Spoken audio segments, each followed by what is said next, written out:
pointing in the right place? Yeah, you're good. I'm good? Yeah. Good on? Yeah, son. All right, very good. Okay, so good morning, everyone. So, summary about prep for this week. As you know, had a fairly hectic few weeks, and I've been kind of struggling to keep up, but finally, I think, fully up to date. So, no PSEP this week as usual in test weeks. The first midterm on Thursday has advertised 3 problems, 2 on thermo, 1 on electrostatics. Let me be very clear on what the electrostatics can comprise. It's really limited. It's all of chapter 21, except for anything to do with forces on electric charges in external electric fields. Okay? External electric fields. So let me try and be super precise about that. Of course, when we first introduced this topic, we have Coulomb force, which is the forces between 2 charges. I'm kind of counting that as included. But then, this is what we're about to cover at the start of class today. Let me try and sort of separate that a little bit. And it mostly has to do with the dipole in an external electric field. And say that that's not testable for Thursday. Okay. Everything's on Courseworks. This week, of course, sort of review mode, but also just general help of any type, both in reputation and office hours. So Reese and Ben are primed to try and help you with any questions you may have. Formula sheet's up. I tried to make it more useful yesterday. There's more annotations on it, particularly in the thermal stuff, where there's a lot of stuff going on, and it's kind of just not very nice for you to have to figure out what corresponds to what in a test environment. So hopefully that's a lot easier now with the sample formula. Questions on this? Let me just ask you then, broadly speaking, I'm just curious what you found challenging in the past 4 weeks. And I'm asking this in the sense that I want to try and make the next couple of days as helpful as possible, not in the sense that I'm going to have that color in any way while we'll appear on the test. What have you found most challenging? Yeah. The amount of equations, I can't remember which ones correspond to which, especially for like electric fields. I'm not sure like which equations. Okay. Adiabatic processes. Okay. Just in general. Other thoughts about what's been challenging? Integration of the charge distributions, like this one is that far away from this kind of structure. A little louder. I think I got it all, but just so everyone can hear. Like integration for charge distribution. Yeah. Okay. Any other things that have been challenging? They're generally distilling down word problems for thermodynamics and understanding which equations are appropriate to apply to those problems. Right. Any other inputs? Difference between molecular and molar units and equations. Okay. Same. Yeah. All right. So I have a few comments on that, and having said it won't affect things that may appear on the test. It may in the sense that I will be particularly attuned, hopefully, to making language on problems as clear as I can. Particularly in the thermo, I'm aware of sort of barrage of equations that come in quick succession, and possibly the confusion between molecular and molar basis. Okay.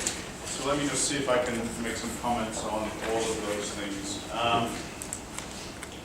So there's a kind of flurry of equations in thermodynamics, mostly to do with particular types of processes. That's unavoidable. We have a few overriding general principles. Obviously, we're dealing with ideal gases a lot. We're always dealing with the first law of thermodynamics. those are kind of the bedrocks for me, and then the sort of special cases are indeed special cases. Now, yes, it requires some thought to figure out which special case holds in any particular process you're looking at.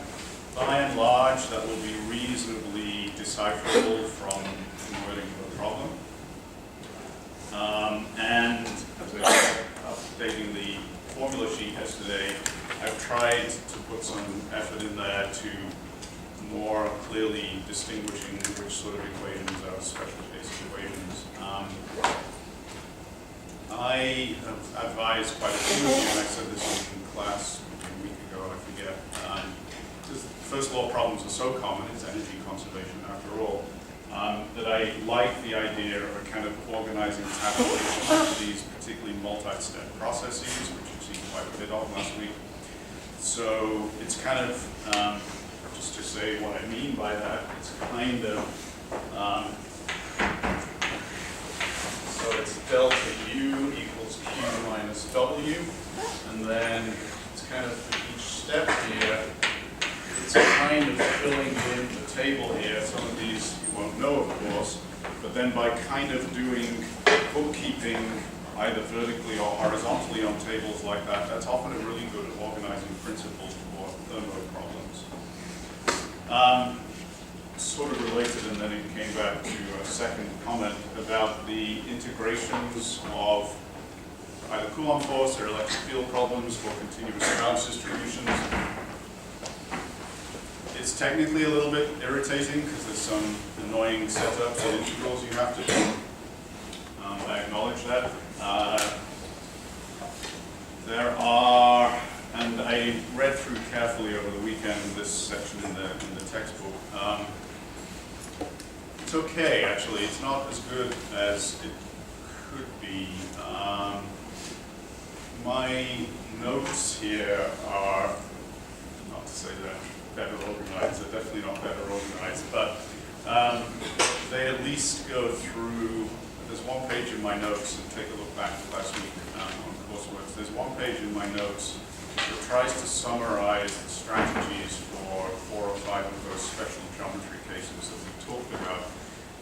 As you know, I didn't go through them in class because it's kind of a little bit of a slog, and I'm not sure that's the best use of the class. What I may do is ask Ben and Reese to work through another one of those today and tomorrow, but I'm not sure that may not be the best use of time for you guys.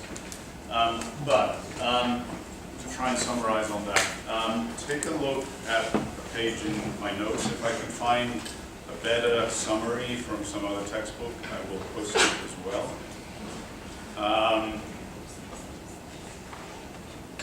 I know the first time through it's complicated, it's confusing, but if you can kind of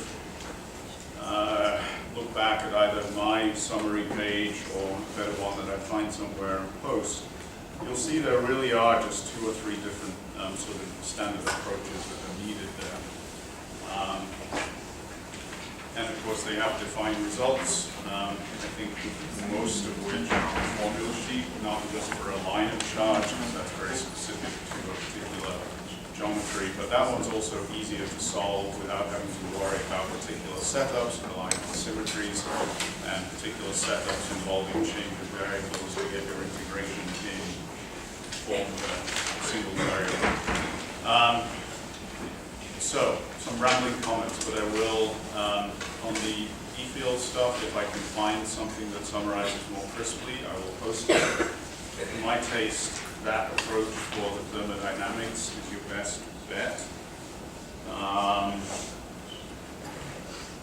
And the only other point of confusion I picked up about a week ago on the thermo stuff, where I see confusion as well, has to do with the internal energy definition. So you'll remember we have expressions that define for us heat transfer in terms of some specific heat constant and some change in temperature. So something of the form of, let's say, Q equals MC delta T, or in molar basis, something like this. In certain situations where we are looking at gases in particular, we have to constrain this a little bit further by asking the question, are we looking at heat capacities in constant volume or constant pressure conditions, okay? Now, they're defined easily in this context by having the subscripts on the appropriate C parameters. And then we learned for the ideal gas case in general that there's a simple relationship between those Cp and Cv parameters involved in the ideal gas constant. All of that, I think, is pretty clear.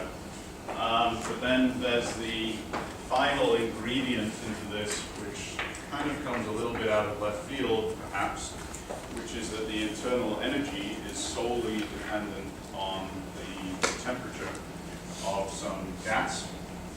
And in fact, there's the final expression, the kind of, I guess that's on the molar basis, also turns out to be true that for any process, we can express the internal energy for an ideal gas in terms of NCV-T. And that seems weird because the CV seems specific to the constant volume process, but remember that it is purely dependent on the temperature. So it better hold for all cases. And that's the one place where I picked up last week. I hadn't explained it crisply enough and there was some confusion. So to me, if you can kind of take all of that together, I think you're in pretty good shape on the thermo. And as I mentioned, I'm going to try and do a simple summary on the complexity of the E-field specific situation. Molar, molecular. It's simply a different counting basis. I know that's easily said, but I don't know how else to kind of separate those two things. We're often doing thermodynamics problems counting number of molecules or number of moles. It's simply a counting scheme. All I want you to do is keep in mind that if you've got lowercase m's in the notation that our textbook and then I try to follow, that means molecular masses, and so everything that's appearing associated with lowercase m's should be molecular quantities, like the molecular Boltzmann constant, like our appropriate heat capacity, lowercase c's. Whereas when we turn to molar basis counting, of course, I'm not going to write over here, the definition of moles is just the number of fundamental constituents divided by Avogadro's constant. Then everything switches over into a molar counting basis, and you simply have to be consistent. So the Boltzmann constant becomes the ideal gas constant. Lowercase m, molecular mass, becomes uppercase M, molar mass, and the heat capacities become lowercase heat capacities. They become uppercase molar heat capacities. So I know that sounds sort of fairly concise, and it is fairly concise. Just try, and every time you get a thermo problem, just try and step back for 5 seconds and say, okay, is this on a molar basis or is it on a molecular basis? And be consistent with those pretty much throughout. And you should be, I think, on solid ground. Let's see. So, confusions with too many equations, molar, molecular. There's one other thing we talked about, E-fields. Yes. I have another thing. Just going back to the like integrals, with like working with differentials, like sometimes I struggle with like, okay, like this differential equals this differential, so you have to like that kind of stuff. I'm sorry. Like for example, lambda equals dq over dl. You have to recognize that dq equals lambda dl, or you have to recognize that dq over dl equals total q over total l. Okay. You said it about as well as I would. You've got charge density distributions, either 1 or 2D, and the only thing that might appear on the test, we're about to start 3D this morning. So that is charge per length or charge per area, obviously. You can write it as differential elements, and you will want to generally. And then in cases where you have uniform charge distributions, the only case, you're going to write it as total charge over either total length or total area. That's pretty common, but as we saw in an example I did in class maybe a week ago, there are also cases where it is not constant. You have an explicit dependence of lambda or sigma, depending on what it is, with distance or area. The area one is a little bit less likely, to be honest, but specifically length, yeah. I also thought it was tricky to convert between lambda and sigma, because sometimes like I found myself doing that where I would like, you know, where you have to do like a disk like integral. So then it's like, okay, you can figure out a lambda. Right. You have to like. Yeah, that's a slightly interesting case in the way that we happen to do the integral for a two-dimensional disk there, because we started out based on what I'm claiming is a one-dimensional circular arc. And you may argue with me whether that's 1 or 2D. But it's one-dimensional in the sense that it's a very thin line that's been bent around into a circle. So in that sense, I can certainly define it as being one-dimensional, even though it kind of encompasses a two-dimensional area. So yes, it's a little, maybe, just takes a little bit of a moment of thought to realize that in that particular case, we do start out with a, when we're doing the integral, we start out with a linear charge distribution, but then we fill it in by all those nested thin rings to map out a solid disk. So that's the one case that I can see as possibly slightly confusing that. Yeah.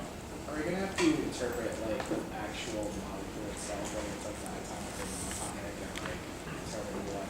If you can just say the first part of your question again. Do we have to look at the molecule itself in the exam, like what it's diatomic? Yeah, or you do monatomic? need to be aware of that, whether it's monatomic or diatomic. I have to be a little mean-spirited to do something more than that, though I wouldn't necessarily rule it out, in the sense that if I did it, I would give you maybe what CV is in terms of the ideal gas constant, and you maybe just figure out what CP is. But basically, you do need to be very much aware of the distinction between monatomic and diatomic gases. There's a lot of physics in there, so yeah, absolutely you need to be aware of that. Treatment of monatomic versus diatomic gases, is that principle being used to CT and CP? Yeah, I think so, and understanding where that comes from in terms of the additional degrees of freedom for the diatomic. Yeah, that's pretty much. That really is the only place that it is. Yeah. Okay, so thanks for that feedback. Useful for me, and I'll pass that on to Reese and Beth.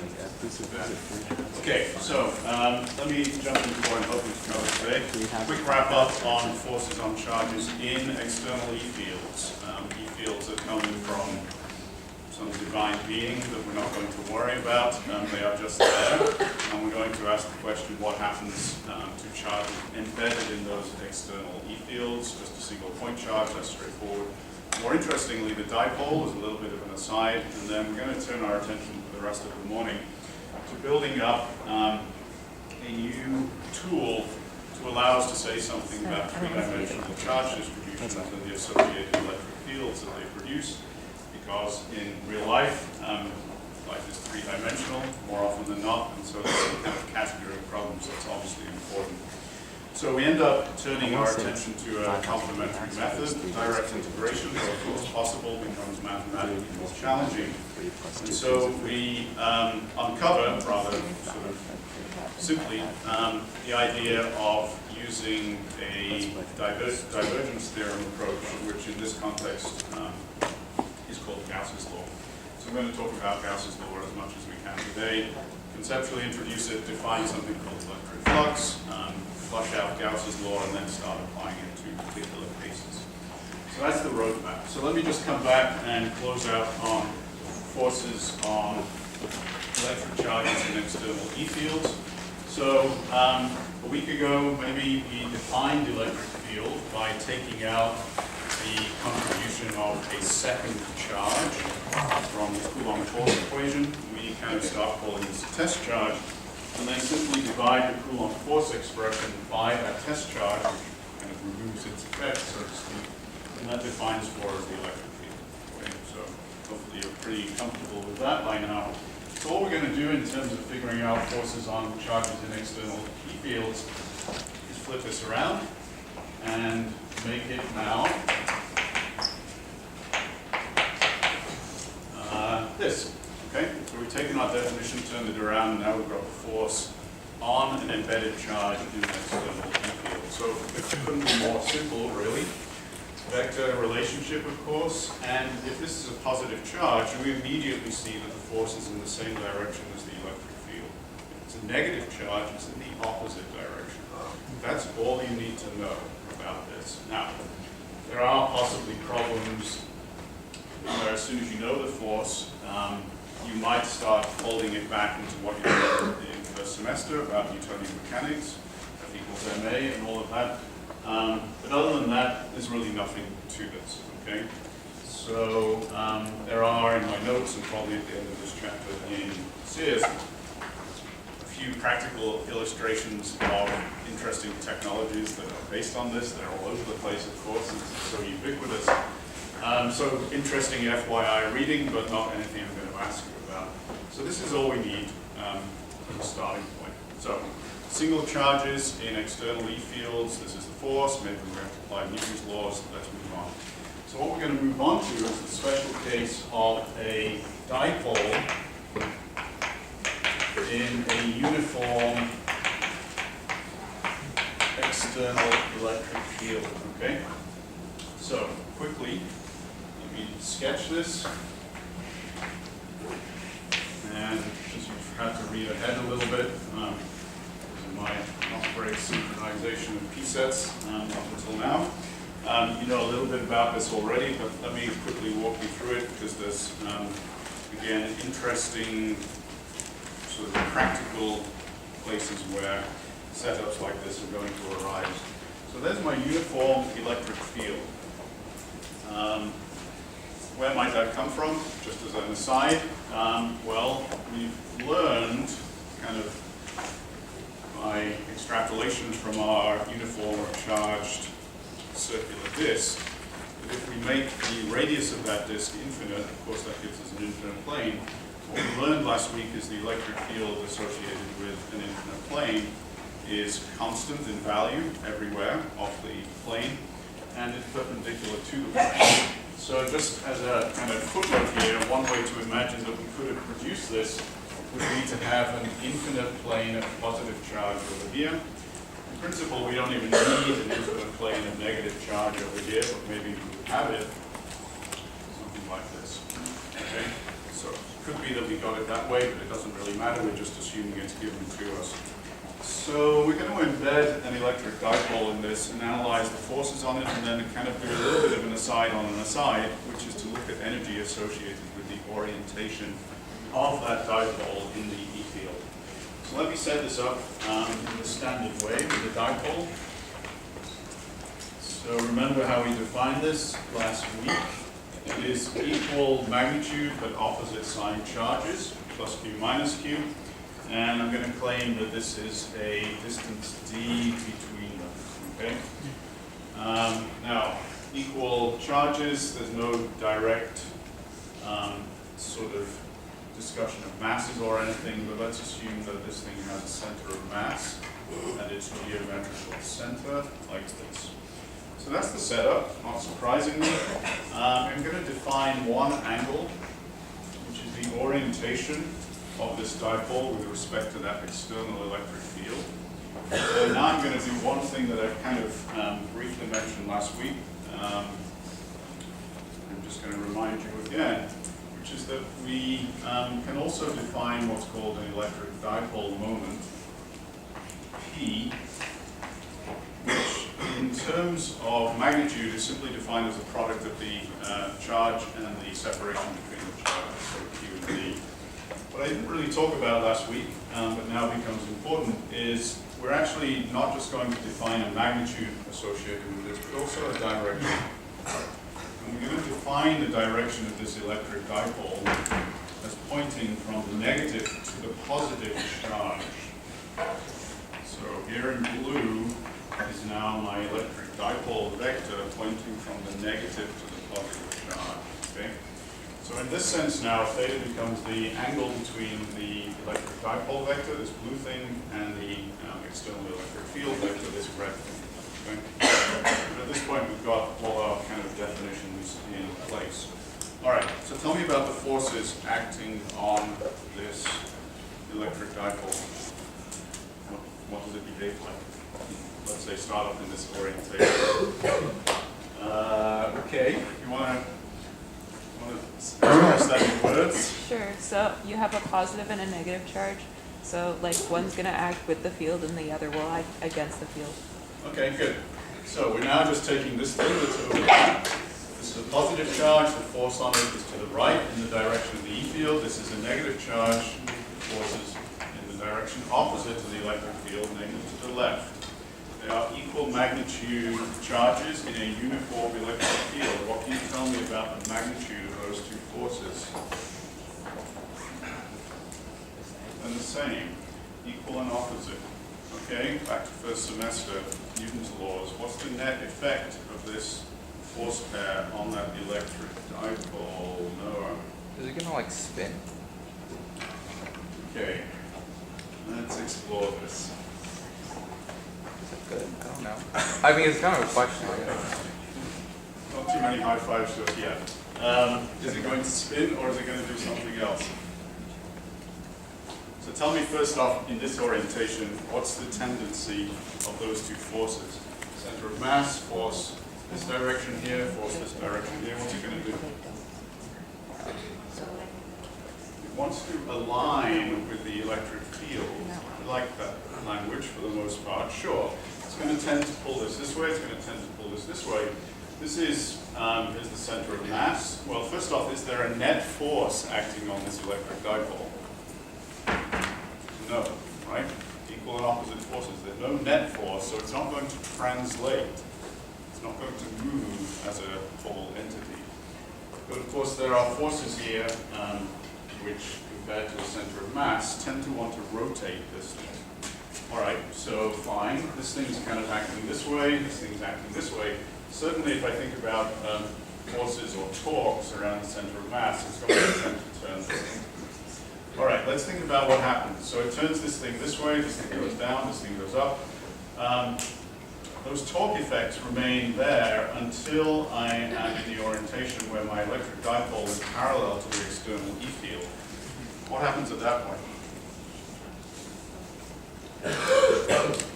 No? Yeah. The angle theta between the axis of the dipole and electric field is equal to 0. Okay. Good. And in terms of forces? Torques? Put the force between the two charges equal the force of the electric field is I guess applying towards each individual pair. So like distance between them. Good point. You just raised something which I was not clear about. My bad. This electric dipole is of a fixed D, fixed separation. So these charges are not free to move towards each other. So in that sense, this yellow line here is kind of a rigid rod. Good that you raised your comment there, because I realized I was not clear in stating that. But it is a rigid rod. So you made an interesting comment there, which may or may not be true. Namely that forces between the charges here somehow may be counteracted by the forces exerted by the external E field. Is that necessarily the case? Do the forces that the charges exert on each other necessarily have much to do with the forces exerted by the external E field? So the electric, like the force of the electric field would be perpendicular to the base, so it's Would be perpendicular to the Or like it's perpendicular to the sheet itself. So the net force would be sort of when it's horizontal? more perpendicular. So when that thing is vertically upwards, you're saying? When it's horizontal? Yeah, okay. So when it's horizontal, so the dipole now is horizontal here, and just conclude your statement again. Would it, net force be zero? Net force is 0, but in fact, net force is always 0. Okay. So we've determined that the net force is 0. Let's come back here. Yep. So the net torque will also be zero? Net torque will also be 0. Okay. True in that particular orientation. But, well, let me